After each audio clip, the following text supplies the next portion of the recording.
로마서 1장 8절에서 15절을 오늘 살펴볼 것입니다. 바울은 로마의 성도들을 위해서 구원의 진리를 일목요연하게 정리하여서 편지를 보냈습니다. 이것이 로마서입니다. 바울은 로마서의 서두에서 자신을 소개하고 자신이 전하는 복음에 대해서 간략하게 소개하였습니다. 이제 바울은 자신이 왜 로마에 가고자 하는지를 말하고 있습니다. 8절 한 절을 우리가 함께 읽겠습니다. 첫째는 내가 예수 그리스도로 말미암아 너희 모든 사람을 인하여 내 하나님께 감사함은 너희 믿음이 온 세상에 전파됨이로다. 바울은 첫째는 감사한다 이렇게 말했어요. 첫째는 뭐라고 했으니까 이제 둘째는 뭐고 셋째는 뭐다 이런 식으로 내용이 전개되는 게 자연스럽잖아요. 그런데 본문을 보면 그러지 않습니다. 둘째 셋째 안 나와요. 오직 첫째밖에 없단 말입니다. 따라서 여기서 바울이 말한 첫째는 이라는 이 표현은요, 바울이 어떤 사안에 대해 설명할 때 첫째는 뭐고 둘째는 뭐고 셋째는 뭐야 이런 식으로 설명하고자 함이 아니라 바울은 지금 자기 자신이 가장 중요하게 여기고 있는 것, 최우선적으로 하고자 하는 말이 바로 이것이다. 가장 으뜸은 이것이다 라고 강조를 해서 지금 말하려는 것임을 알 수가 있어요. 바울이 그토록 최우선적으로 여기고 있는 게 뭡니까? 감사하는 것이었어요. 하나님께 감사하는 것을 바울은 가장 중요하게 여기고 있었단 말입니다. 여러분은 이미 이 로마서에 대한 간략한 내용을 몇 주간에 걸쳐서 들으셨기 때문에 바울이 로마로 가고자 하였으나 그것이 길이 막혔다. 그러니까 하나님께서 막으셨다라는 것을 우리는 알고 있어요. 바울의 간절한 소원이, 그 계획이 어그러진 것입니다. 실패한 거예요. 이때 바울의 마음이 얼마나 상심되었겠습니까? 여러분이 간절하게 바라고 있는 바가 꺾여버렸다고 생각했어요.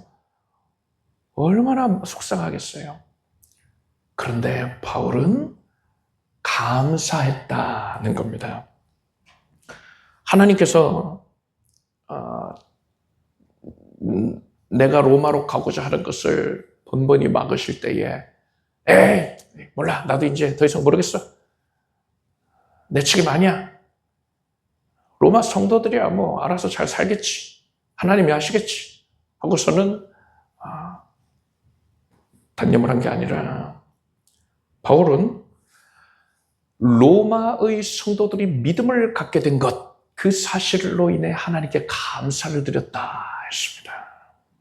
그리고 그들을 사랑하는 마음으로 자기는 못 가지만 정성껏 편지를 써서 보내었던 거예요. 하나님께서는 이러한 바울의 모습을 크게 기뻐하셨습니다. 그래서 바울이 로마 성도들을 사랑하는 마음으로 편지를 쓸 때에 그때 성령의 감동을, 강권적인 감동을 허락하셔서 바울이 기록하는 이 편지가 로마서라는 성경이 되게 해주신 것입니다. 바울이 실패에 직면했는데도 불구하고 하나님께 감사를 드렸더니 하나님께 인정을 받았고요. 또한 성경을 기록하는 이러한 신령한 복을 누리게 되었단 말입니다. 우리가 낭패와 실패를 겪을 때에 우리의 마음은 낙담이 되기 쉽습니다. 그리고 몹시 지치게 돼요. 마음이 지치게 됩니다. 그래서 이런 일을 겪게 되면요, 우리의 시야가 좁아집니다. 하나님이 보이질 않아요. 느껴지질 않는다 이거예요. 과연 하나님이 날 도와주시느냐? 나를 사랑하시느냐? 의심이 들고요. 그래서 하나님의 뜻도 깨닫지 못하고요. 이것을 이제 하나님의 음성을 듣지 못한다. 이렇게 표현할 수 있죠. 불안하고 답답해서 불평하고 원망하는 말을 하기가 쉽습니다. 여러분, 그런데 이런 상태에 우리 자신을 방치하면 절대로 안 됩니다. 큰일 나요. 광야에서 이스라엘 백성들이 왜 망했습니까? 왜 그들은 하나님께서 약속해 주신 땅인 가나안 땅으로 들어가지를 못하고 그들의 자식들만 들어가고 그들은 광야에서 방황하다가 죽을 수밖에 없었습니까? 그들은 자신들이 기대했던 것과는 다른 상황에 직면하게 되었을 때에 하나님을 불신해서 원망하고 불평하는 말을 했기 때문입니다. 이때 하나님께서 어떻게 반응하셨습니까? 민수기 14장 27절 이하를 보니까요. 나를 원망하는 이 악한 회중을 내가 어느 때까지 참으랴? 이스라엘 자손이 나를 향하여 원망하는 바 그 원망하는 말을 내가 들었노라. 그들에게 이르기를 여호와의 말씀에 나의 삶을 가리켜 맹세하노라. 너희 말이 내 귀에 들린 대로 내가 너희에게 행하리니 너희 시체가 이 광야에 엎드러질 것이라. 너희 20세 이상으로 계삼을 받은 자 곧 나를 원망한 자의 전부가 여분의 아들 갈렙과 눈의 아들 여호수아 외에는 내가 맹세하여 너희로 거하게 하리라. 한 땅에 결단코 들어가지 못하리라 하셨습니다. 하나님을 불신해서 불평하고 원망한 자들, 그들에게는 그들이 입으로 내뱉은 그대로, 하나님의 귀에 들린 그대로 그들에게 시행하겠다. 그들이 부정적인 말을 한 그대로 그들에게 성취되게 하겠다는 겁니다. 따라서 우리는 실패를 겪을 때에, 그래서 부정적인 마음이 들 때에, 그러한 상태에 우리 자신을 방치를 한다면요, 절대로 안 되는 겁니다. 그러면은 어떻게 해야 됩니까? 그런 마음이 들 때 어떻게 해야 돼요? 감사를 해야 된다는 거예요. 바울과 실라가 복음 전하다가 붙잡혀가지고 매를 맞고요, 감옥에 갇혔습니다. 착고에 채워진 채로 감옥에 갇혔어요. 너무 괴로워요. 그때 이들이 찬양을 했단 말입니다. 찬송을 불렀어요. 찬송은 기본적으로 감사잖아요. 하나님께 감사를 드린 것입니다. 그 전에는 마음속에 먹구름이 가득하고 저주의 찌꺼러기들, 그러니까 가시덤불과 엉겅퀴가 마음에 가득했는데 감사를 하게 되면은요, 그 감사의 제사를 기쁘게 받으신 하나님께서 빛을 내려주신단 말입니다. 우리 심령에 빛을 비추어 주세요. 그래서 어두움이 물러가게 되는 것입니다. 그러면 이제는 우리의 영의 눈이 밝아지게 됩니다. 그 전에는 흑암 속에서 더듬으면서 괴로워했는데 감사하였더니 이제 마음의 평강이 몰려들고 눈이 밝아지게 돼요.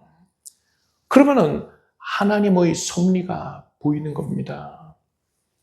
아하, 시간이 흐르면 더 자세히 알 수 있죠.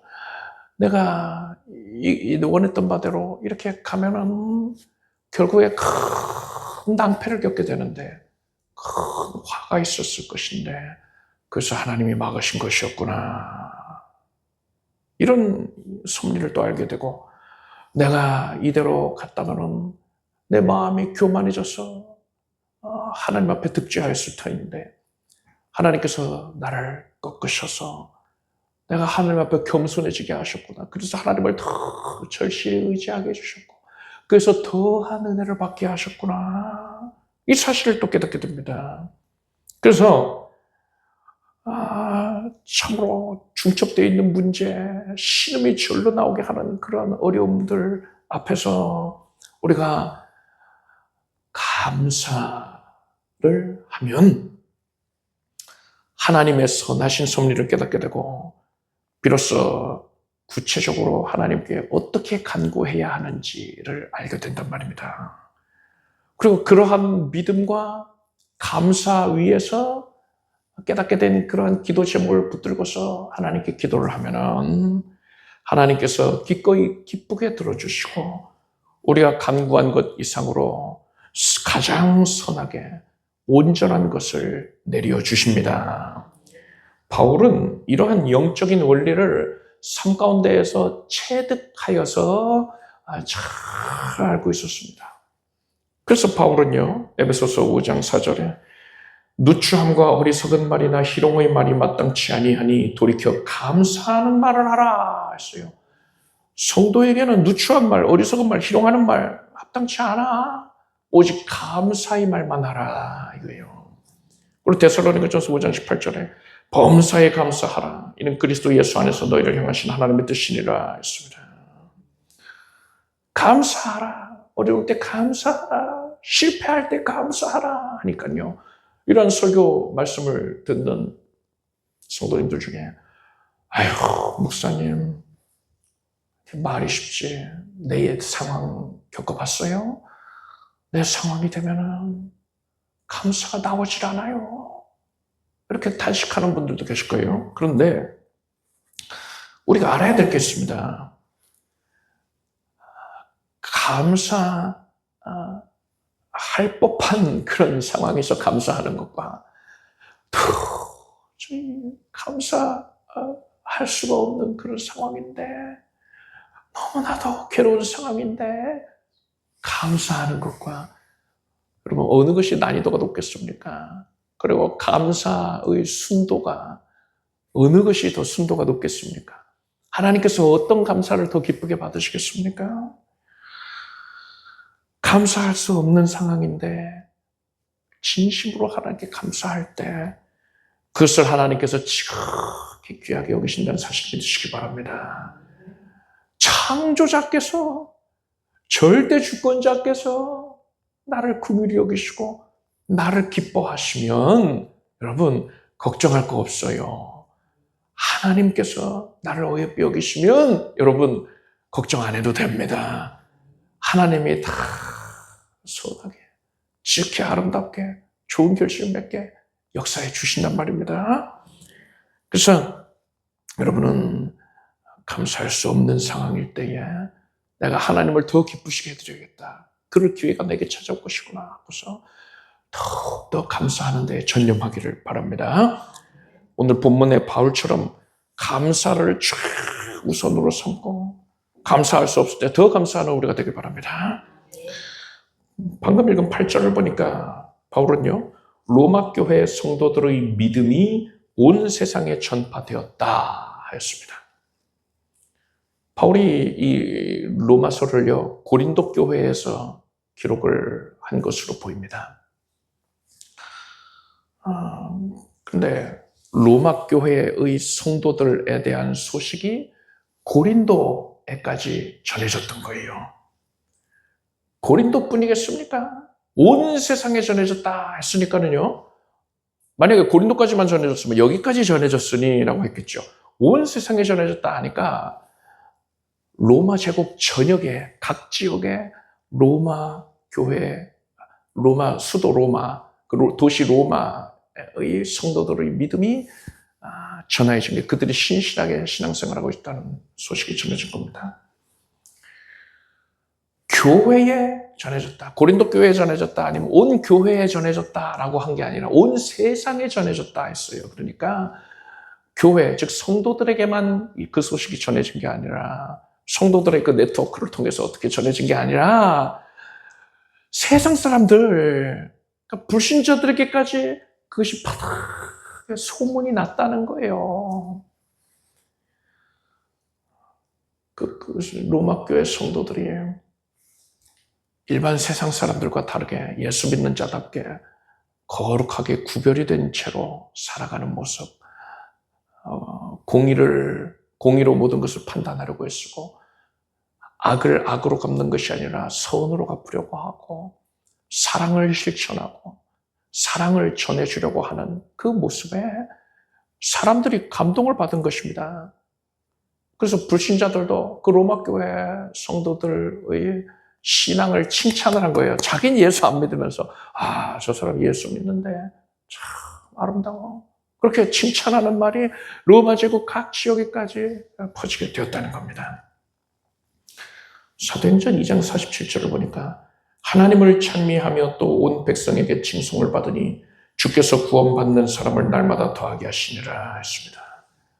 예루살렘 교회가 그랬다는 거예요. 예루살렘 성내에서 사람들이 그 예루살렘 교회의 성도들을 칭찬을 하는 것입니다. 그들에 대한 좋은 소문이 퍼지니까 많은 이들이 교회로 나오게 됐다는 거예요. 복음을 전할 때에도 그래요. 교회 다니는 사람들이 참 아름답더만요. 나도 어떻게 그럴 수 있는가 그게 궁금했어요. 한번 가봅시다. 가서 말씀 들어봅시다. 이러고 나오게 된단 말입니다. 그런데 여러분 그 반대의 경우도 있어요. 고린도 교회가 그렇습니다.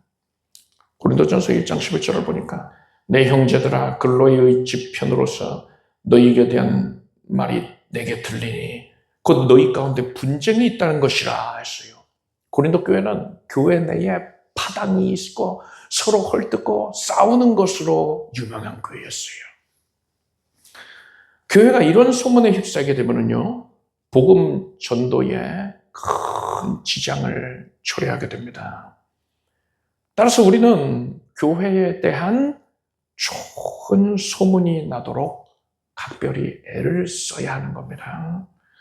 여러분 자신이 바로 세상 사람들에게 우리 교회의 얼굴의 역할을 하고 있다는 사실을 아시기 바랍니다.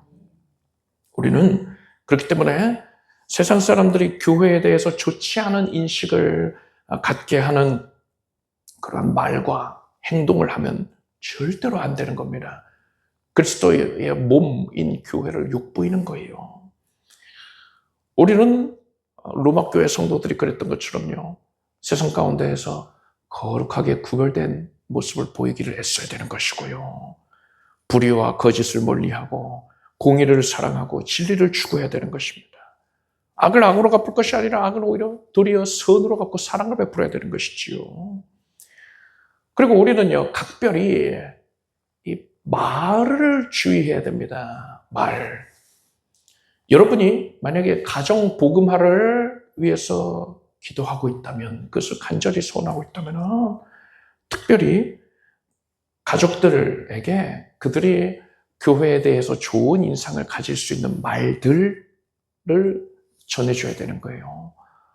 그런데 교회에서도 또 속상한 일이 있을 수 있죠.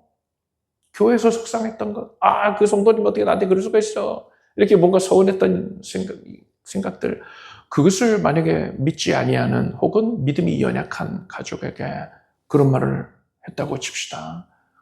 그러면 그 가족은 이 팔은 안으로 굽는다고요? 당연히 내 가족 편이란 말이에요.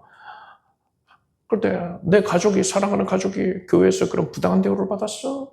그렇게 서운한 일이 있었어? 하면은 교회에 대해서 안 좋은 인식을 갖게 된단 말입니다. 이건 뭘 뜻합니까? 그가 교회에 나오는데 걸림돌이 생기게 된다는 거예요. 영혼 구원의 큰 걸림돌을 내가 그 앞에 가져다 놓는 그런 말입니다. 그의 손잡고서 교회 갑시다 하는데 그 앞에 걸려 넘어지게 하는 돌을, 거치는 돌을 내가 세워두고서는 이끄는 것과 마찬가지예요. 그래서는 안 된단 말입니다. 그래서 여러분이 여러분의 가족분들을 구원의 길로 이끌고자 하거든, 교회로 이끌고자 하거든, 각별히 교회에 대해서 모든 가족분들이 좋은 인식을 가질 수 있게끔 그렇게 지혜롭게 말을 하게 되길 바랍니다. 입에 파수꾼들도 가지고 만약에 가족들이 교회에 대해서 안 좋게 생각할 법한 말이라거든, 그것은 일절 그런 말을 하면 안 되는 것이고 행동도 해서는 안 되는 거예요. 영혼 구원을 위해서 우리는 그래야 되는 것입니다. 그래서 여러분은 이렇게 교회에 대한 좋은 소문이 영혼 구원과 직결이 된다는 걸 아시고 그것을 위해서 애쓸 수 있길 바랍니다. 9절에서 15절까지를 함께 읽겠습니다. 내가 그의 아들의 복음 안에서 내 심령으로 섬기는 하나님이 나의 증인이 되시거니와 항상 내 기도에 쉬지 않고 너희를 말하며 어떠하든지 이제 하나님의 뜻 안에서 너희에게로 나아갈 좋을 길 얻기를 원하노라. 내가 너희 보기를 심히 원하는 것은 무슨 신령한 은사를 너희에게 나눠주어 너희를 견고케 하려 함이니 이는 곧 내가 너희 가운데서 너희와 나의 믿음을 인하여 피차 안위함을 얻으려 함이라.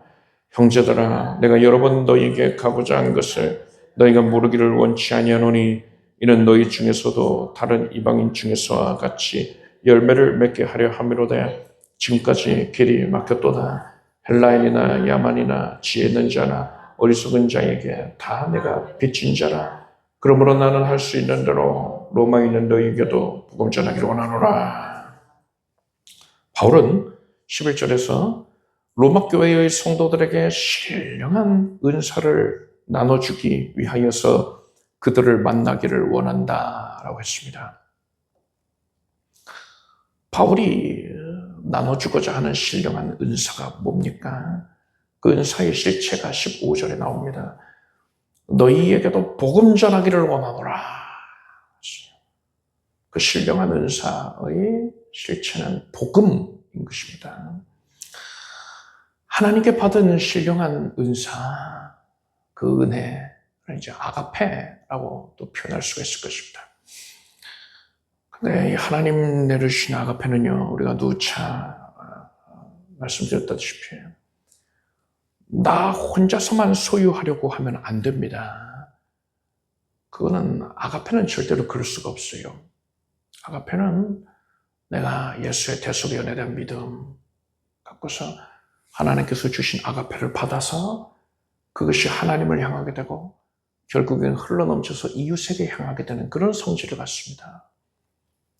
그래서 하나님을 아가페한다, 하나님께 아가페를 받았다 하는 자는 이웃에게 이 사랑이 전해질 수밖에 없는 거예요. 그리고 물질 세계에서는 물질적인 것은 내가 가지고 있는 것을 다른 사람한테 주면 내가 가지고 있던 양이 줄어들지요. 그런데 하나님의 아가페는 그 신령한 은사는 무한하게 하나님께서 은혜로 붓고 계시기 때문에 내가 만약에 나에게 부어진 것을 그 아가페를 다른 이에게 준다면 나는 또다시 채워지잖아요. 신령한 은혜로, 새로운 은혜로, 신선한 은혜로 또다시 채워지게 되는 거예요. 나눠주면 나눠줄수록 나는 더 은혜로 체험을 받게 된단 말입니다. 그래서 여러분은 항상 하나님께 받은 것을 바울이 그러듯이 나눠주길 힘쓰길 바랍니다. 은혜는 나눠야 되는 거예요. 이미 말씀드렸듯이 바울이 말하는 이 신령한 은사는 복음이라고 할 수 있고요. 또 구체적으로는 더 깊이 내용을 헤아려 보면 무엇이냐. 바울은 이 그리스도의 복음을 로마 성도들에게 전하여서 그들이 복음을 깨닫게 함으로써 뭘 원하느냐. 예수 그리스도를 이전보다 더 간절하게 절실히 사랑하기를 원한 겁니다. 예수를 절실히 사랑해서 사랑하면 어떻게 되는데요? 나를 사랑하는 자가 나의 사랑을 입는다 하셨으니까요. 하나님을 그렇게 절실히 사랑하면 하나님이 기뻐하셔서요. 그에게 더한 사랑을 입혀주십니다. 이거는 뭐 하나님이 편애한다? 그런 게 아니고요. 무한하게 아가페를 부으신다 했잖아요. 내가 하나님께 드리는 거예요. 아가페를 계속 드립니다. 그럼 또 채워주신다 이거예요. 그래서 하나님의 사랑을 흘러 더 충만히 채워지게 된단 말입니다. 그래서 하나님의 사랑, 하나님은 사랑이시라 했잖아요. 성령은 사랑의 영이시란 말입니다. 하나님을 사랑하는 자를 주목하셔서 그에게 하나님의 아가페를 강력하게 부으시기 위해서 임재하시고 성령께서 그를 뒤덮으시고 그의 내면을 주장역사하시고 그의 삶에 주권을 발휘하시고 그래서 그의 삶을 성령께서 압도하여 주시는 것입니다. 이것을 성령 충만이라고 말하는 거예요. 성령 충만은 예수 그리스도를 얼마나 사랑하느냐에 달려 있습니다. 그냥 목이 좀 부흥 강사 스타일로 쉬어서 하고 찬양 부르고 그런 쇳소리 나게 기도하고 한다고 해서 성령 충만한 게 아니고요.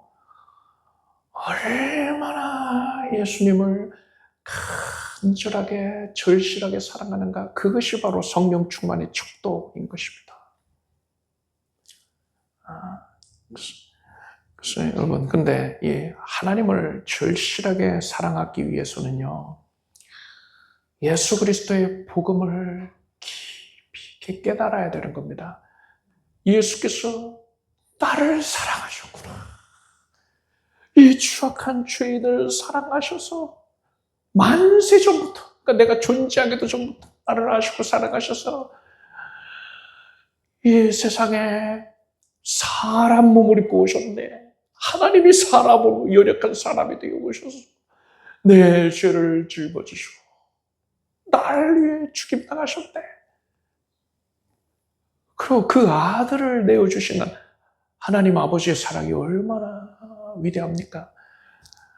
이 추악한 죄인을 하나님이 살리시겠다고 독생자 외아들을 죽음으로 내모신 그 마음 얼마나 아프셨겠어요. 얼마나 아프셨겠어요.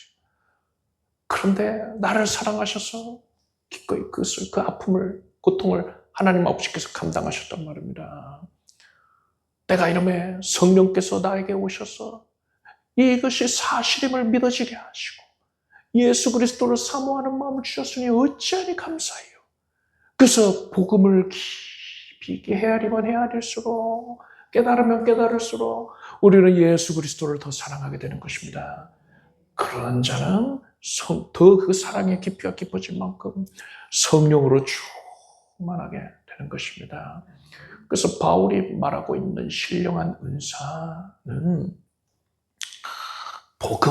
복음으로 말미암아 예수 그리스도를 사랑하는 것, 그것으로 말미암아 성령의 충만을 누리는 것을 다 아울러서 포괄하고 있는 것입니다.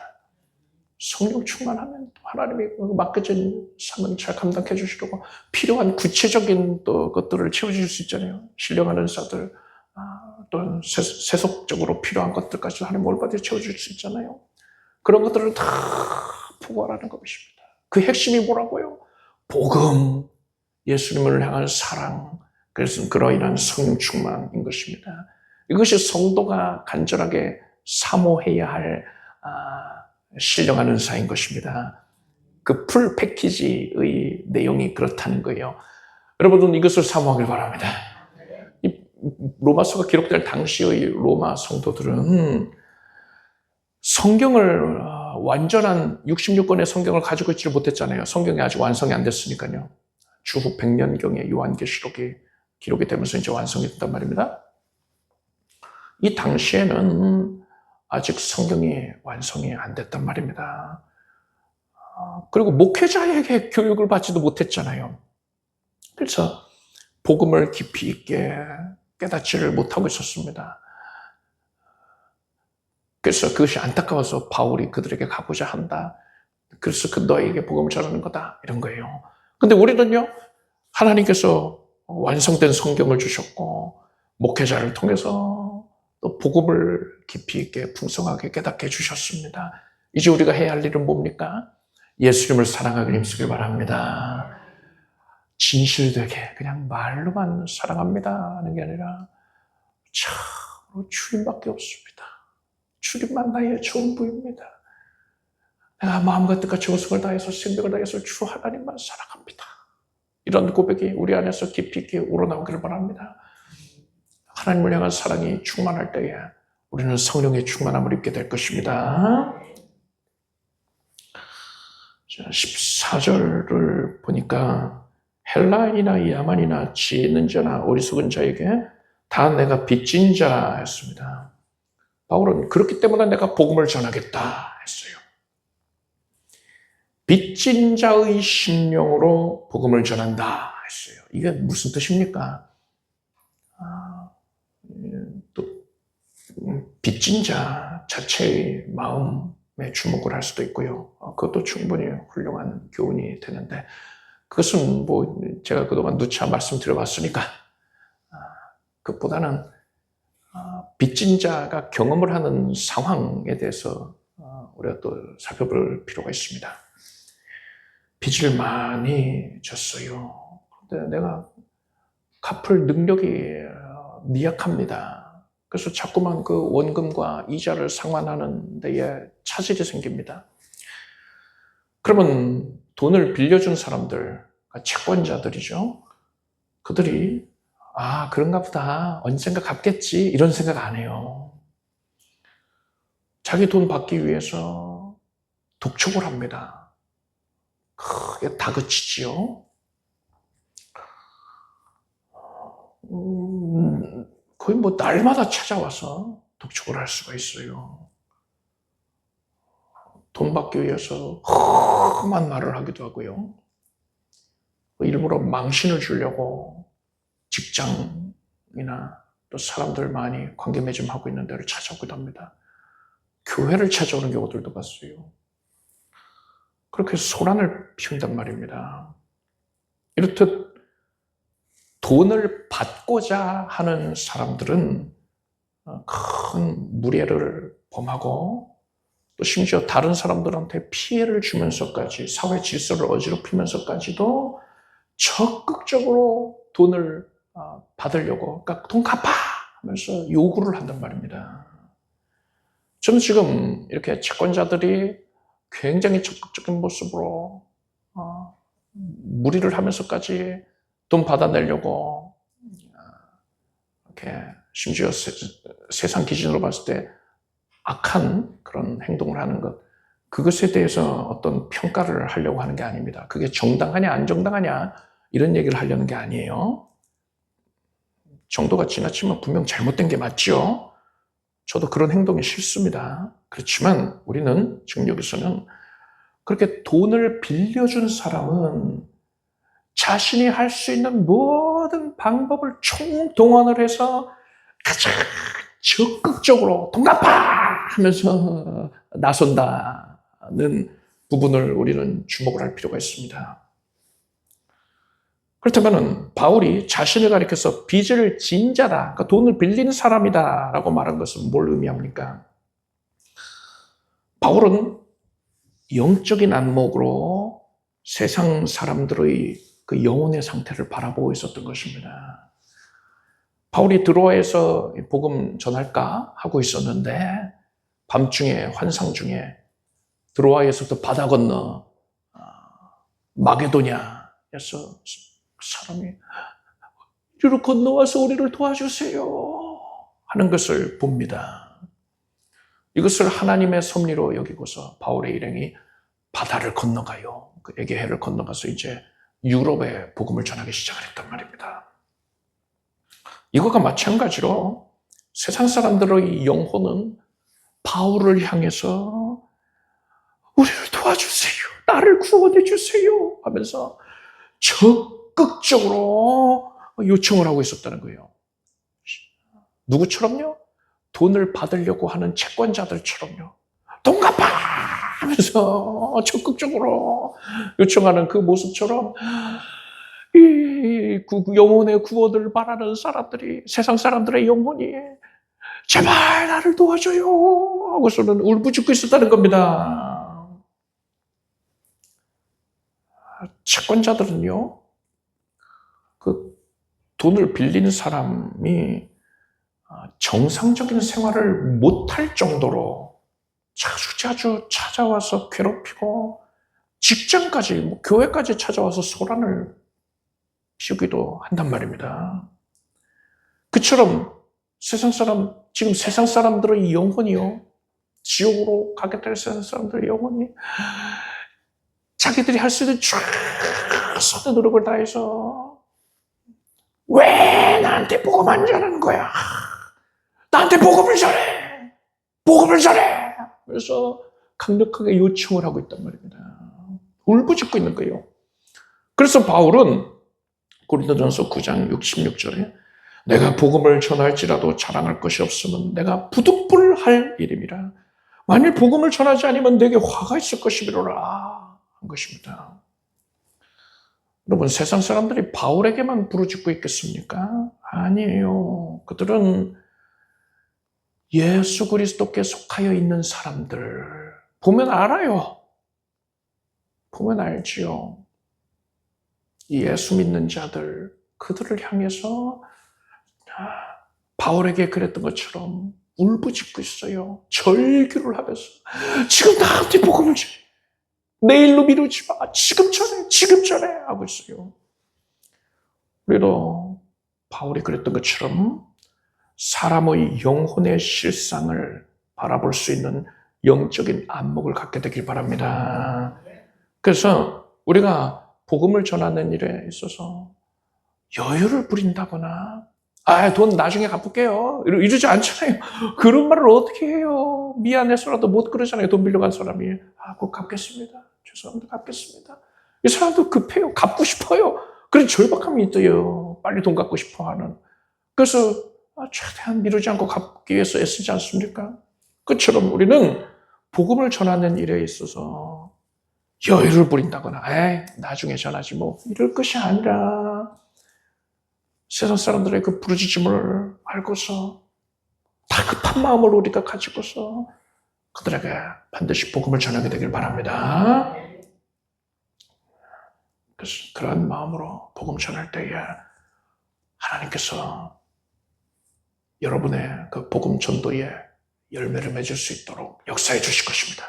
기도하겠습니다. 하나님, 예수 그리스도의 말씀을 대할 때에 우리 안에서 큰 만족과 기쁨이 있게 하시니 감사드립니다. 오늘 이 말씀 들음을 통해서 우리가 위로를 받고 회복됩니다. 나아갈 길을 깨닫게 되었습니다. 이제 더 이상 주저하지 아니하고 여유 부리지 아니하고 복음 전도를 위해서 애쓰게 하여 주시옵소서. 예수님의 이름으로 기도드립니다. 아멘. 모두 자리에서 일어나셔서 가슴에 손을 얹고 앞으로서 손을 얹고 기도하겠습니다. 하나님 말씀으로 우리를 만나주셔서 감사드립니다. 하나님의 말씀에 생명이 있습니다. 그 말씀은 진리여서 진리가 우리를 자유케 합니다. 주님의 말씀을 듣고 이제 예수 그리스도를 이전보다 더 사랑하게 되었으니 이것이 은혜입니다. 예수님을 절박하게 사랑하고 의지하고 주님을 위하여서 다 드리겠다고 우리가 믿음으로 고백하게 하소서. 입술로만 고백하는데 그칠 것이 아니라 우리 마음속 깊은 곳에서부터 우러나와서 하나님을 위해 살게 해주시옵소서. 하나님께 바쳐진 심령을 하나님께서 아름답게 입으시고 복 주시고 믿습니다. 나를 살아가는 자가 나의 사랑에 볼 것이라 하셨으니 지금 성령이 충만히 임재하셔서 우리 삶을 압도해 주셔서 감사드립니다. 성령께서 드러나 주시고 모든 연약을 성령께서 뒤덮으셔서 더 이상 연약이 아니라 강함되게 하소서. 마음의 연약이 사라지고 육신의 연약이 치유받게 하소서. 우리 성도들이 고침받고 사랑하는 온 가족들이 고침받게 하소서. 병상에 누워있는 사랑하는 이들을 하나님께서 지금 방문해 주셔서 손을 얹어주소서. 은혜의 손길이 닿았습니다. 뇌의 모든 혈관과 신경, 조직은 온전하여질 것이고 막혀있던 것들이 다 이제 온전히 회복이 되길지어다. 거동하는 데에 일상생활, 예배생활 하는 데에 하나님을 섬기는 데에 어려움이 없을 것이고 하나님의 큰 기적의 역사를 목도하고 기뻐할지어다. 생명을 넘치게 베푸시는 하나님께서 지금 우리 각자 손을 얹은 부위를 은혜의 손길로 붙잡으시고 고쳐주시옵소서. 하나님께서 고치셨습니다. 모든 질병이 깨끗이 사염을 받아내리라. 사랑의 영께서 오셔서 고쳐주셔서 감사드립니다. 우리의 몸이 머리에서 발끝까지 청하해졌습니다. 심지어 암세포까지 녹아 없어졌습니다. 염증과 통증들 다 사라지고 크게 강건해지고 생명을 얻어 넘치게 되었습니다. 하나님께서 유전자까지 고쳐주신 것을 감사드립니다. 하나님이 주신 생명 주를 위하여 헌신하게 될지어다. 각 가정에 예수 믿는 구원의 은혜를 넘치게 내려주시고 교회를 사모하고 예수 그리스도 사모하여 주께 나오는 온 가족들이 되게 하소서. 각별히 물질의 복을 내려주시옵소서. 물질로 어려움 겪는 성도들이 많이 있습니다. 하나님 긍휼을 베푸셔서 하나님께서 채워주시고 그러한 어려움의 제목이 큰 간증의 제목 되어서 하나님께서 넉넉히 베풀어 주셔서 그 은혜 증거하며 주의 맡기신 사명에 이르기를 감당케 해 주시옵소서.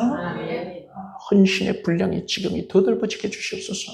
예수님의 이름으로 기도드립니다. 믿는 대로 될지어다. 박수하겠습니다. 자리에 앉으십시오. 준비하신 예물을 정성된 마음으로 하나님께 드리겠습니다. 드리신 예물을 위해 축복기도 하겠습니다. 하나님을 사랑하는 마음으로 감사하는 마음으로 예물 올렸습니다.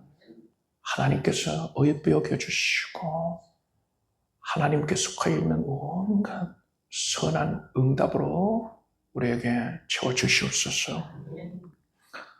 감사드릴 제목이 하나님을 사랑하는 길로 달려나아갈 제목이 더 충만히 채워지게 해주시옵소서. 예수님의 이름으로 기도드립니다. 우리 주 예수 그리스도의 무한하신 은혜와 하나님 아버지의 사랑과 성령님의 교통하심이 예수 그리스도 나의 하나님을 더 사랑하기를 힘쓰는 하나님의 자녀들을 위해 영원토록 함께 없시기를 축원합니다.